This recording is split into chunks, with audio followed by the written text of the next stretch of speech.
Hi, I'm Megan. Welcome to today's live reading of Hole in the Rock by Rebecca Bischoff, presented by Itsy Bitsy Book Bits. Join me. Chapter 1. The dead deer on the billboard stared at me. Okay, he was only a photo printed on a giant vinyl banner, but still, he got to me. When I reached down to take the can of spray paint out of my pocket, my ladder wobbled and I screamed and swung my arm like I was dancing. Are you okay, Liza? Brooklyn called up to me. Bracing my hands against the billboard, I risked looking down while my heart tap danced in my chest. My best friend squinted up at me from under her thick yellow bangs. I'm okay as long as you hold on better than that, I said. I thought I was roadkill for a second. Sorry, Brooklyn said. Are you sure you want to do this? I'm sure, I said. I'm just going to change the number. A VW bug zipped past us and honked, and I jumped. It was only 6 a.m., but tons of people were already rushing by on the highway. Since the sun was almost up, I'd have lots of witnesses if I didn't get a move on. Even this early in the morning, the air was warm, but the heat wouldn't stop a single person from going outside. In Moab, Utah, you did outdoor stuff like hiking, mountain biking, swimming, rock climbing, and river rafting, no matter how hot it got, or climbing up ladders to make a few changes to a billboard. Stuff like that. Just hold the ladder steady, okay? I turned back to the poor dead deer. He'd never asked to get killed and have his head stuck onto someone's wall, and I'd never asked to have a dad who was a taxidermist. A guy who stuffed and stitched together dead animals, making them into really gross decorations. I hated Dad's job with every bone in my body and every hair on my head. Frowning, I grabbed the tiny can of white paint I jammed into my back pocket. It only took a couple quick sprays to do what I needed to do. Look out below, I yelled and dropped the can. Ouch, Brooklyn shouted. Then she laughed. Just kidding. Blowing on the paint to make sure it was dry enough, I pulled a Sharpie marker from my other back pocket. Carefully, I drew new numbers on the billboard to replace the ones I just painted over. Now, anybody who tried to use the phone number on the sign to call my dad would get somebody else. Hey, that looks pretty good, Liza, Brooklyn said. You can hardly tell it was painted over. Is that a real phone number? Yeah, it's for Lila's Dial of Fortune, I said. Brooklyn burst out laughing. Lila LaRue was an old lady in town who read cards to tell the future. She'd probably be thankful for more phone calls. Not that I'd ever tell her it was because of me. Done, I patted the deer's nose. I hoped no one would notice the changed numbers for a really long time. I tightened my grip on the ladder and stepped down one rung. A dog barked from somewhere close to us, and Brooklyn shrieked in surprise and let go. The ladder swayed like I was in an earthquake. I screamed, windmilling my arms. Hold on, Brooklyn shouted. Scrabbling to grab onto something, anything, I caught the sign in front of me, my fingernails tearing into its vinyl surface. After a couple of very long seconds, I got my balance back. I scrambled down the ladder and reached the safety of the ground, breathing hard, and then I looked up. Oh no, I moaned. My nails had pulled away part of the deer's face and torn off one of the letters. My dad's billboard now had a one-eyed deer on it, and below that it read, Crap Taxidermy. Trophies for a reasonable price. Call 435-555-7462. Oh, fudge cakes. My last name is pronounced Crapo, but, well, it's a name that's spelled like the word crap with an O stuck at the end. Of course, that last letter just had to be the one I'd torn off. The whole sign is ruined, Brooklyn whispered, putting an arm around me. I know, I said with a groan, brushing my dark hair out of my eyes. I bit my lip. My mom was always telling me to manage my temper, manage my grades a little better, manage the things in my life I didn't like by doing something to change them. Well, that was all I was trying to do today. I wanted to change the world and make it safer for animals, but I ended up with a massive fail. We carried the ladder away from the sign and hid it behind a clump of cottonwoods. When we were done stashing it out of sight, we headed for our bikes. Brooklyn kept looking over her shoulder like she expected someone to catch us any second. When are we going to get the ladder back to Tona? It's way too light out now, she said. Tona was my neighbor and friend, and we borrowed his tools all the time. Usually we asked first, though. I'll come back and get it when it gets dark. Then I'll put it inside his garage, I said. All by yourself? Brooklyn put her hands on her hips. We barely made it here with the two of us balancing that thing between both our bikes. If anyone saw us, they probably thought a circus was in town. I giggled. And we were a couple of acrobats. Or a couple of clowns, my friend said with a smirk. Well, I figured I'd walk back when it gets dark and drag the ladder behind me. I shrugged. It'll take me forever, but using the bikes to carry it was too hard, and I think it'll be a lot less noticeable this way. Good. Brooklyn grabbed her water bottle and took a long drink. Squinting through the leafy branches overhead, I took one last look at the ruined sign. Crap taxidermy, I said out loud. Brooklyn started to laugh, but since she'd just taken a drink, she sprayed water onto my shirt. And then we both laughed so hard tears ran down our faces. It is funny, Brooklyn said, gasping for air, but sorry about your shirt. Oh, I'll get you back sometime, I promised her. Her green eyes crinkled at the corners, and her summer tan flushed deeper as she smiled. Bring it on, she said, giggling. We finally got going, bumping along the stony ground as we headed home. I kept looking at Brooklyn's new Diamondback mountain bike. It was such a sweet ride. My thrift store Huffy was a real piece of junk next to her bike. Your dad's going to see the sign sooner or later, Brooklyn said when we finally made it to a paved road. Do you think he'll ever figure out who did it? We reached Brooklyn Street and skidded to a stop. He won't know it was us, I said. He'll just blame teenagers or tourists. At least I hoped he would. My friend gave a tiny smile. I guess. But thanks for helping me, Brooks, I said. I mean it. I couldn't have done it without you. That's what best friends do, right? Brooklyn leaned from her bike to give me a hug. I hugged her back, turned and stood on the bike pedals, and pumped toward my street. I yelled, "Toenails!" Brooklyn didn't answer. I blinked and slowed down. Ever since we met, we did this thing called words of randomness. If one of us said a random word, the other had 5 seconds to pull a different word or two out of her brain. My bestie was so good at our word game that she never needed all 5 seconds. Her answers always came in a flash. But now Brooklyn was quiet. Uh-oh. Maybe she was more worried than I thought. Could she be mad at me for dragging her into this? My stomach fluttered as I rode away, but by the time I got halfway down the block, Brooklyn yelled, "Fluffy unicorn feet!" I grinned. My friend couldn't possibly be mad if she did the random word thing with me. Humming to myself, I sped up and turned onto my street. In less than a minute, I was pedaling up our driveway. I chained my bike to the porch and chewed on a fingernail. I never meant to tear up my dad's sign. I only wanted to change the number on it. Plopping down on the porch steps, I fanned my hot face. My father just didn't understand.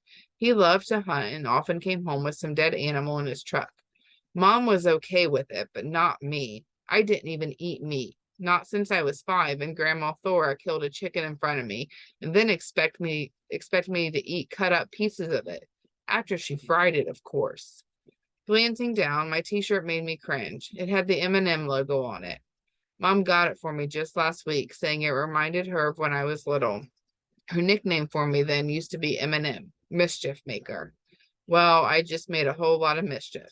I only hoped nobody would find out about. Chapter 2. After last night's rainstorm, the warm air smelled of sagebrush. Sunrise made the world turn gold, and the storm had washed the dust from everything, so all the old houses around me sparkled. Down the street, our neighbor, Mr. Stricker, was already out mowing a square patch of lawn. The elderly man saw me. I gulped. He waved with a gnarled hand. I waved back and ducked my head, hoping he'd forget seeing me come home on my bike, having obviously been somewhere else so early in the morning. Mr. Stricker's thick glasses glinted in the sunlight as he kept glancing in my direction. Of course he wouldn't forget about seeing me. The Strickers were the busybodies of our street. The curtains of their front window twitched the second anyone stepped outside.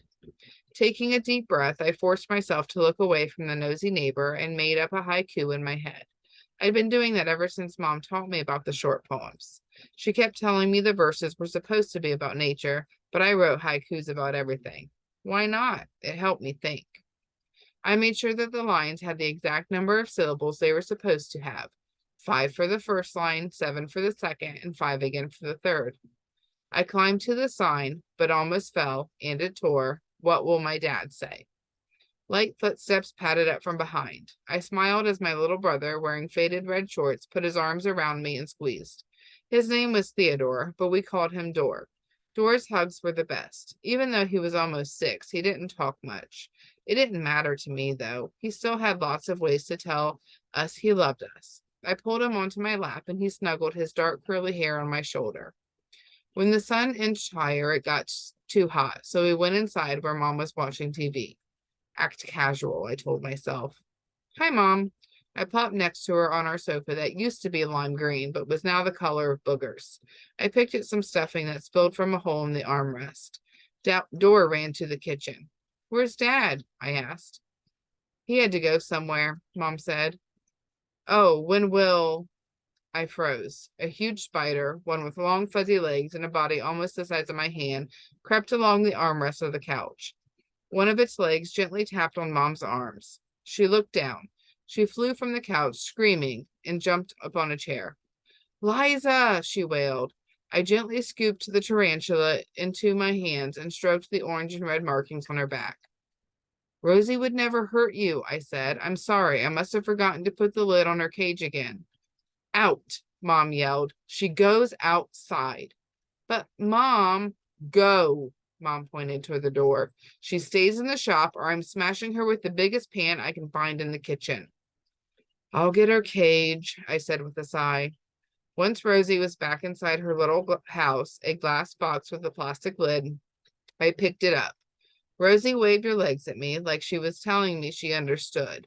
I found her a few weeks ago on a hike in the desert outside of town. Dad was okay with her, but Mom wasn't. At least she let me keep Rosie in my room. Until today. Sorry, sweetie, I said. You have to live with the dead animals, Mom said. I went outside and headed to the small square building that served as our garage. Well, it used to be our garage until 2 months ago when Dad started his taxidermy business. My stomach got the fluttery sick feeling it did every time I had to go in there. Well, here we are. I pushed the door open. The eyeball wall glared at us, brown and yellow glass eyes, from tiny ones to eyes the size of jawbreakers, hung in neat rows up and down an entire wall. Dad stuck them up there so he could choose the ones he needed without having to go through a box. File cabinets stood in a row along another wall, full of creepy metal tools Dad needed for his new job. A big freeze-dry machine, looking kind of like a giant washing machine with a glass window, stood in the corner. Deer, elk, and bison heads hung on walls and laid on work tables, along with a couple of dead fish tacked to boards and somebody's deceased poodle. I shuddered. Try not to look at them, I told Rosie, clearing a place for her on Dad's longest table. I'll let you run on the grass later, I promised my fuzzy friend. I bolted for the shop door while shivers ran up and down my back. That place gave me the creeps. Outside, I sat on our porch swing, kicking my legs. The gentle rocking movement helped my heart slow down. I just didn't get my dad, and he sure didn't get me. Dad actually thought I'd like his new job. You love animals, he said. This is your kind of thing. Leaning back, I stared up at the spider webs in the corner of the porch. I did love animals, but I loved the ones that were alive, not dead and stuffed. My kind of thing would be to open an animal shelter, not make weird wall art out of dead pets. I kicked my legs harder and made the porch swing bump against the house. Ever since I could remember, trying out new jobs was what my dad did. He'd been a cook, a security guard, and a financial advisor. He'd even considered getting his pilot's license. But then he decided he had to become a taxidermist. Barf. That's why I changed the numbers on Dad's sign. If Dad's business slowed down, even a little, maybe he'd decide it wasn't working. And if it wasn't working, maybe he'd do something else. But I just had to get clumsy and ruin the whole dumb billboard. Crumb buns. Waiting for Dad to find out about the sign was going to be the worst. Mom called me in for breakfast, but before I got up, Noah, one of our neighbor's kids, ran over to me. The tow-headed kid was 3 and always finding invisible animals for me.